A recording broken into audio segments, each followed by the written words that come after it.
AI guys welcome to cinema cap Tamil YouTube channel. So இன்னைக்கு நம்ம பார்க்க போகிறது ரொம்பவே சூப்பரான ஒரு டிஃப்ரெண்ட்டான மூவி பற்றி தான் பார்க்க போகிறோம். நம்ம கிறிஸ்டோபர் நோலன் டைரக்ட் பண்ண சூப்பரான ஒரு டிஃப்ரெண்ட்டான மூவியை பற்றி தான் பார்க்க போகிறோம். So the interstellar. ஸோ வீடியோக்குள்ளே பார்த்து இந்த சேனல் இப்போ தான் ஃபஸ்ட் டைம் பாருங்க, டேரெக்டாக சப்ஸ்கிரைப் பண்ணாங்க, சப்ஸ்கிரைப் பண்ணுங்க, மறக்காம இந்த பெல் ஐக்கன் கிளிக் பண்ணி அப்படியே நம்ம சோஷியல் மீடியா வச்சு ஃபாலோ பண்ணாதவங்க ஃபாலோ பண்ணுங்க. வாங்க இப்போ வீடியோக்குள்ள டேரெக்டாக போயிடலாம். ஸோ இந்த ஸ்டோரி பார்த்தீங்கன்னா 2016 2017 இந்த மாதிரி காலகட்டத்தில் வந்து இந்த கதை வந்து நடக்கிற மாதிரி எடுத்துருக்காங்க. இந்த படத்தை இந்த காலகட்டத்தில் பார்த்தீங்கன்னா சாப்பாட்டுக்கு வந்து எல்லாரும் ரொம்ப கஷ்டப்படுறாங்க. ஸோ அந்த டைமில் பார்த்தீங்கன்னா எல்லாரும் பார்த்தீங்கன்னா விவசாயம் பண்ணி தான் சாப்பிட்டுட்டு இருக்கிறாங்க. இந்த காலகட்டத்தில் நம்ம ஹீரோ கூட பார்த்தீங்கன்னா இந்த நாசாவில் பார்த்தீங்கன்னா ஆஸ்ட்ரோநாட் வேலையை விட்டுட்டு அவரும் விவசாயம் பண்ணிட்டு தான் பார்த்தீங்கன்னா இந்த பூமியில் வந்து வாழ்ந்துட்டு இருக்கிறாரு. நம்ம ஹீரோக்கு பார்த்தீங்கன்னா 2 பசங்க, ஒரு பையன் ஒரு பொண்ணு.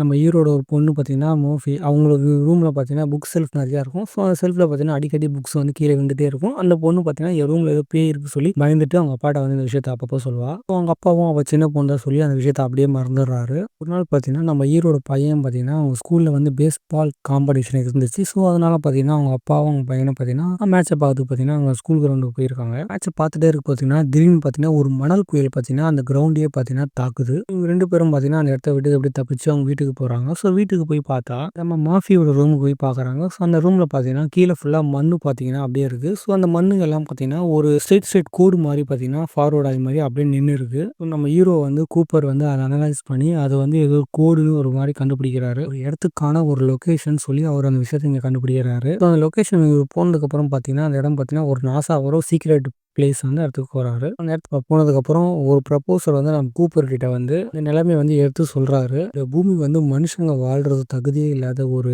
பூமி. மனுஷன் இன்னும் இந்த பூமியில் எத்தனை நாள் வாழும் நமக்கு தெரியாது. ஸோ இன்னும் இந்த மனுஷன் இந்த பூமியில் எத்தனை நாள் வாழ்வாங்கன்னு சொல்ல முடியாது. ஸோ அதனால பூமி மாதிரி இருக்கிற வேற ஒரு பூமியை வந்து நம்ம கண்டுபிடிச்சி அங்கே போய் மனுஷங்களை வாழ வைக்கணும்னு சொல்லி அந்த ப்ரப்போசர் வந்து நம்ம ஹீரோ கிட்ட சொல்கிறாரு. கூப்பருக்கு புரியுற மாதிரி அந்த ப்ரப்போசர் பார்த்தீங்கன்னா ஒரு மானிட்டர்ல எக்ஸ்பிளைன் பண்ணுறாரு இந்த விஷயத்த. அதாவது 48 வருஷத்துக்கு முன்னாடி சர்டன்ல பார்த்தீங்கன்னா சனி கிரகத்தில் வந்து ஒரு வார்ம் ஹோல் பார்த்தீங்கன்னா உருவாயிருக்கு. ஸோ அந்த வார்ம் ஹோல் வழியாக நம்ம போனால் வேறு ஒரு யூனிவர்ஸை நம்ம வந்து கண்டுபிடிக்கலாம் சொல்கிறாரு அந்த ப்ரொஃபஸர். ஸோ அந்த யூனிவர்ஸில் பார்த்தீங்கன்னா 12 பிளானட் இருந்துச்சு சொல்கிறாரு. அந்த 12 பூமியை எப்படி மனுஷங்க வாழக்கூடிய தகுதியான பூமியை சொல்லி பார்க்கறதுக்காக ஒரு 12 மனுஷங்க பார்த்தீங்கன்னா ஒவ்வொரு கிரகத்துக்கு அனுப்பி வச்சிருக்கோம். அதில் 3 ஆஸ்ட்ரோநாட் கிட்ட மட்டும் தான் சிக்னல் வந்திருக்கு. அந்த 3 பிளானட் பேர் பார்த்தீங்கன்னா மில்லர்ஸ், மார்ஸ், அப்புறம் எக்மர்ஸ்.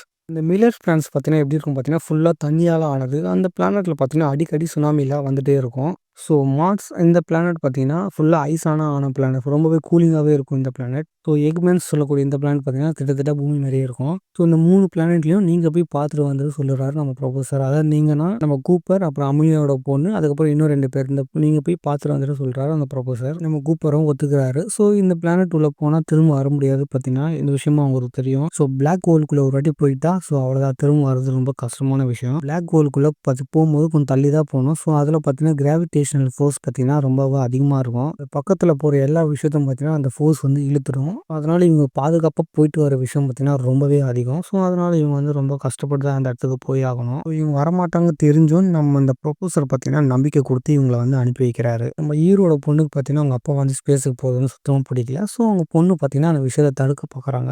மோஃபால முடியல. கூப்பர் பார்த்தீங்கன்னா நான் போய் தான் ஆகணும்னு சொல்கிறாரு. கூப்பர் போகிறதுக்கு முன்னாடி மோஃப் கிட்ட பார்த்தீங்கன்னா அவரோட வாட்சை வந்து கொடுத்துட்டு போகிறாரு. அவர் கையில் இருக்கிற வாட்சும் நம்ம இந்த பொண்ணு கையில் இருக்கிற வாட்சும் பார்த்தீங்கன்னா ஒரே டைம் தான் இருக்கும். ஸ்பேஸில் பார்த்தீங்கன்னா டைம் பார்த்தீங்கன்னா மாறுபடும், ரொம்பவே மாறுபடும். கூப்பர் பார்த்தீங்கன்னா அவங்க பொண்ணுட்டு வந்து சொல்கிறாரு, இது மாதிரி நான் திரும்பி வரும்போது உனக்கும் எனக்கும் ஒரே வயசாக கூட இருக்கலாம்னு சொல்கிறாரு கூப்பர். இப்போ நம்ம கூப்பர் அவங்களோட டீம் பார்த்தீங்கன்னா அவங்க வந்து அந்த ஸ்பேஸ் ஷிப்பில் பார்த்தீங்கன்னா இங்கேருந்து அந்த கோளுக்குள்ளே போக ஆரம்பிக்கிறாங்க. போகிற அந்த ஸ்பேஸ் ஷிப் பார்த்தீங்கன்னா சுற்றிக்கிட்டே இருக்கும். அதான் ரிங்கு மாதிரி சுற்றிக்கிட்டே இருக்கும். ஏன்னா ஸ்பேஸ் ஷிப்புக்குள்ளே பார்த்தீங்கன்னா கிராவிடேஷன் ஃபோர்ஸ் பார்த்தீங்கன்னா மெயின்டைன் ஆகினே இருக்கும். ஸோ அப்போ தான் அவங்களால அந்த ஸ்பேஸ் ஷிப்பில் வந்து நடக்க முடியும். அப்படி அந்த கிராவிடேஷன் ஃபோர்ஸ் இல்லைனா அவங்களால பறக்க தான் முடியும் அந்த ஸ்பேஸ் ஷிப்பில். பார்த்தீங்கன்னா இந்த டீம் பார்த்தீங்கன்னா 2 வருஷங்களுக்கு அப்புறம் அது சேட்டர்ன் பக்கத்தில் இருக்கிற அந்த வார்ம் ஹோலை வந்து இவங்க வந்து கிட்ட நெருங்கிட்டாங்க. டீம் பார்த்தீங்கன்னா வார்ம் ஹோலில் போய் கார்கண்டா இடத்த பார்க்குறாங்க. கார்கண்டா பக்கத்தில் பார்த்தீங்கன்னா அந்த மில்லர்ஸ் பிளானட் கிட்ட போகிறாங்க. அதாவது கடல் நடந்த அந்த பிளானட்டுக்குள்ளே போகிறாங்க. அந்த பிளானட்டுக்குள்ள அமிலியா பிளானட், அப்புறம் நம்ம ஹீரோ, ஸோ கூட 2 பேர் பார்த்தீங்கன்னா கூட்டிகிட்டு அந்த இடத்துக்கு போகிறாங்க. ஒருத்தரை பார்த்தீங்கன்னா அந்த ஸ்பேஸ் ஷிப்லேயே வச்சுக்கிறாங்க. வந்து அந்த மில்லர் பிளானட்டுக்குள்ளே உள்ளே போனதுக்கப்புறம் இறங்குனதுக்கப்புறம் பார்த்தீங்கன்னா இறங்கும்போது பார்த்தீங்கன்னா மிகப்பெரிய ஒரு சுனாமி பார்த்தீங்கன்னா அந்த ஸ்பேஸ் ஷிப்பை வந்து தாக்க பார்க்குது. ஸோ அந்த சுனாமியில் பார்த்தீங்கன்னா அந்த டீம் கூட வந்த ஒருத்தர் பார்த்தீங்கன்னா அந்த சுனாமியில் வந்து மாட்டின்னு செத்து போயிடுறாரு. மற்ற பேலன்ஸ் இருக்கிறவங்க பார்த்தீங்கன்னா அந்த ஸ்பேஸ் ஷிப்பில் வந்து தப்பிச்சிடுறாங்க. இவங்களும் மேலே வந்து அந்த ஸ்பேஸ் ஷிப்பில் போய் பார்க்குறாங்க. ஸோ அந்த ஸ்பேஸ் ஷிப்புக்குள்ள ஒருத்தர் இருக்காரு. ஸோ அவர் பார்த்தீங்கன்னா ஆல்ரெடி இந்த இடத்துக்கு வந்தவர். ஸோ இவர் பார்த்தீங்கன்னா 26 வருஷமாக இந்த ஸ்பேஸ் ஷிப்பில் இருந்து இவங்களுக்காக வெயிட் பண்ணிட்டு இருந்திருக்கிறாங்க. ஹெல்ப்காக. நம்ம பூமியில 1 வருஷம்னா, இந்த மில்லர் பிளானட்ல பார்த்தீங்கன்னா 7 வருஷம் கடக்கும்னு சொல்றாங்க. இவங்க இருந்த இந்த 3.25 ஹவர் பார்த்தீங்கன்னா, இந்த ஸ்பேஸ் ஷிப்ல பார்த்தீங்கன்னா 23 வருஷத்த வந்து உண்டாக்கிட்டு இருக்குது. அதாவது 3.25 வருஷம் இவ்வளோ வருஷத்த உண்டாக்கிட்டே இருக்குது. ஏன்னா அதுக்கப்புறம் இவங்க எல்லா டீமா சேர்ந்து மார்ஸ் பிளானட்டுக்கு போறாங்க. பிளானட் ஃபுல்லா ஐஸான பிளானட். ஸோ இந்த ஆல்ரெடி வந்தாங்க பார்த்தீங்கன்னா ஒருத்தவங்க, அந்த ஸ்பேஸ் ஷிப் வந்து இந்த இடத்துல பார்க்குறாங்க. ஸ்பேஸ் ஷிப் பார்த்தீங்கன்னா பனியால முழுகி இருக்கு. அந்த ஸ்பேஸ் ஷிப்ல பார்த்தீங்கன்னா இவர மாரி இன்னொருத்தர் பார்த்தீங்கன்னா அந்த ஸ்பேஸ் ஷிப்ல வந்து தூங்கிட்டு இருக்காரு. அந்த ஷிப்பிங் மிஷின்ல.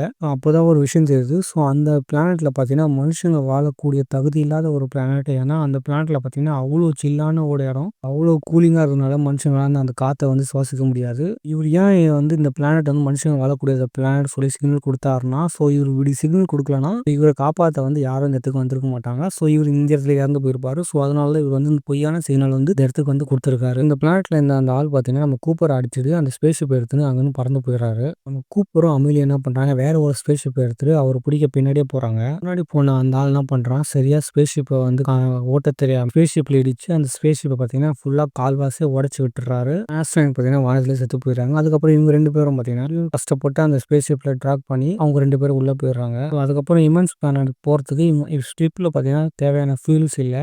இமன்ஸ் பிளானட் போனோம்னா அந்த பிளாக் ஹோலை கடந்து போனாதான் அந்த பிளானட்டுக்கு போக முடியும். ஸோ அதுதான் இந்த பிளானட்டுக்கு வந்து உள்ள இருக்கு. அந்த ஸ்பேஸ் ஷிப் பார்த்தீங்கன்னா கால்வாசி உடஞ்சு போயிருக்கு. அதனால இவங்க ஸ்பேஸ் ஷிப் பார்த்தீங்கன்னா கரெக்டாக சுத்த மாட்டேது. கூப்பர் என்ன பண்றாரா, இந்த இடத்துல வந்து ஒரு ஐடியா வந்து சொல்றாரு. இங்க வந்து ஸ்லிங் ஷாட் மெத்தடை வந்து நம்ம இங்க வந்து பயன்படுத்தலாம்னு சொல்றாரு கூப்பர். அப்புறம் பார்த்தா ஸ்பேஸ் ஷிப்ல இருக்கிற எல்லா வெயிட்டை தூக்கி போடுறாங்க. ஸோ ஸ்பேஸ் ஷிப் வந்து வெயிட் கம்மியாக்க பார்க்குறாரு நம்ம கூப்பர். ஸ்லிங் ஷாட் மெத்தடை பயன்படுத்துறதுக்கு பார்த்தீங்கன்னா கூப்பர் வந்து ரிலீஸ் பண்ணும்போது அந்த ஸ்பேஸ் ஷிப் போயிடுது. பட் கூப்பர் பார்த்தீங்கன்னா தவறி அந்த பிளாக் ஹோல்குள்ள விழுந்துடுறாரு. பிளாக் ஹோல்குள்ள பார்த்தீங்கன்னா ஒரு 5 டைமென்ஷனல் டெசராக்ட்குள்ள போய் மாட்டிக்கிறாரு நம்ம கூப்பர். அந்த டைமென்ஷன்ல பார்த்தீங்கன்னா உள்ள போய் இருந்து ஒரு விஷயத்த பார்த்தாரு. அதாவது அந்த பொண்ணோட பெட்ரூமை தான் நம்ம கூப்பர் வந்து அந்த இடத்துல வந்து பார்த்துருப்பாரு. வந்து அவங்க பொண்ணுகிட்ட வந்து ட்ரை பண்ணி கத்துறாரு, பேச பார்க்குறாரு. பட் அவங்க பொண்ணுக்கு வந்து எதுவுமே கேட்கல அந்த இடத்துல. இவரும் கத்துறாரு. அவங்க பொண்ணு மோஃப்க்கு வந்து எதுவுமே கேட்கல. அந்த புக்ஸ் எல்லாம் தட்டி விட்டுட்டு அவர் கம்யூனிகேஷன் கொடுக்க பார்க்குறாரு. பட் அந்த பொண்ணுக்கு வந்து எதுவுமே புரியல, கேட்கல. பொண்ணு பார்த்தீங்கன்னா ஸ்டார்டிங்கில் கோஸ் இருக்கு சொல்லி நினைச்சாலும், ஸோ அதே மாதிரி இந்த பொண்ணு வந்து நினச்சிக்கிறா. இவர் வந்து ஒரு கோடை யூஸ் பண்ணி அவங்க பொண்ணுகிட்ட வந்து பேச பார்க்குறாரு. அதாவது ஸ்டேன்னு சொல்லி ஒரு மெசேஜை சொல்லுவார்.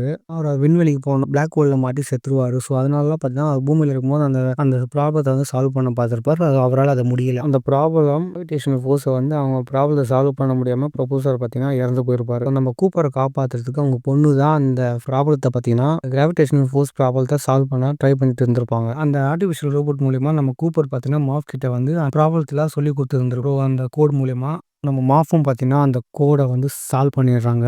அப்புறம் பார்த்தீங்கன்னா அந்த படத்தில் வந்து பிளாக் ஸ்க்ரீன் காட்டிடுறாங்க. அதுக்கப்புறம் சீனில் பார்த்தீங்கன்னா நம்ம கூப்பர் பார்த்தீங்கன்னா ஹாஸ்பிட்டலில் இருக்கிற பெட்டில் வந்து எழுந்து பார்க்குறாரு. அந்த இடத்துக்கு பேர் பார்த்தீங்கன்னா கூப்பர் ஸ்டேஷன் சொல்கிறாங்க. கூப்பர் வந்து அந்த கிராவிடேஷனல் ஃபோர்ஸ் ப்ராப்ளத்தை சால்வ் பண்ண சொல்லி ஹெல்ப் பண்ணதுனால நம்ம மர்ஃப் பார்த்தீங்கன்னா அந்த ப்ராப்ளத்தை வந்து சால்வ் பண்ணிடுவாங்க. அதுக்கப்புறம் ஸ்பேஸ் ஸ்டேஷன் செய்கிறது எப்படின்னு கண்டுபிடிச்சிருக்காங்க. அதனால பார்த்தீங்கன்னா மக்கள்லாம் அந்த ஸ்பேஸ் ஸ்டேஷனில் வந்துட்டு இருக்காங்க. கூப்பர் எழுந்து வரும்போது பார்த்தீங்கன்னா மர்ஃப் பார்த்தீங்கன்னா ஹாஸ்பிட்டலில் சாக கிடக்குறாங்க. அதாவது வயசாகி சாக கிடக்குறாங்க. ஏன்னா ஸ்பேஸில் ஒரு டைம் இருக்கும், பூமியில் ஒரு டைம் இருக்கும். ஸ்பேஸை விட பூமியில் வந்து டைம் அதிகமாக போனதால நம்ம மர்ஃப் பார்த்தீங்கன்னா வயசாகிருக்கும். நம்ம கூப்பருக்கு வந்து வயசு அதே தான் இருந்திருக்கும், கம்மியாக தான் இருந்திருக்கும். மர்ஃபுக்கு சீக்கிரமாக வயசாகி சாக கிடக்குறாங்க. இப்போ கூப்பர் மர்ஃப் போய் பார்க்கும்போது மர்ஃப் என்ன சொன்னாங்கன்னா, நான் எங்கள் அப்பா திரும்ப என்னை பார்க்க வருவார் சொல்லும்போது யாரும் நம்பல, நான் மட்டும் நம்பினேன். நீங்களும் என்னை திரும்பி பார்க்க வந்தீங்க. ஸோ உங்களுக்காக அமலியா எக்மெண்ட்ஸ் பிளான்ல காத்துட்டு இருக்காங்க. ஸோ நீங்கள் போய் அவங்கள காப்பாற்றுங்க சொல்கிறாங்க. ஸோ அதோட பார்த்தீங்கன்னா இந்த படம் முடியுது. இதுதான் இன்டர்ஸ்டெல்லாரோட படத்தோட ஸ்டோரி. ஸோ ரொம்பவே சூப்பரான டிஃப்ரெண்ட்டான படம். இந்த படம் பார்த்தீங்கன்னா ஒரு வாட்டி பார்த்தா புரியாது, ஒரு 4-5 வாட்டி பார்த்தா தான் இந்த படம் முடியும். இந்த படம் தமிழில் இல்லை, ஸோ இங்கிலீஷ் மட்டும் தான் இருக்குது. நான் உங்களுக்காக இந்த படத்தை வந்து பார்த்துட்டு கொண்டு வந்தேன். ஸோ இந்த படம் நல்லாயிருக்கும் சொன்னாங்க. ஸோ அதனால நான் வந்து இந்த படம் 2 டைம்ஸ் பார்த்தேன். எனக்கு அப்போ தான் ஸ்டோரி புரிஞ்சுது. எனவே இந்த படம் நீங்கள் போனால் கண்டிப்பாக இந்த படத்தை பார்த்துட்டு எப்படின்னு சொல்லி எனக்கு கமெண்ட் செக்ஷனில் கமெண்ட் பண்ணுங்கள். வீடியோ பிடிச்சா லைக் பண்ணுங்கள், உங்கள் ஃப்ரெண்ட்ஸுக்கு ஷேர் பண்ணுங்கள், கமெண்ட் சொல்லுங்கள். So see you soon. Bye bye friends.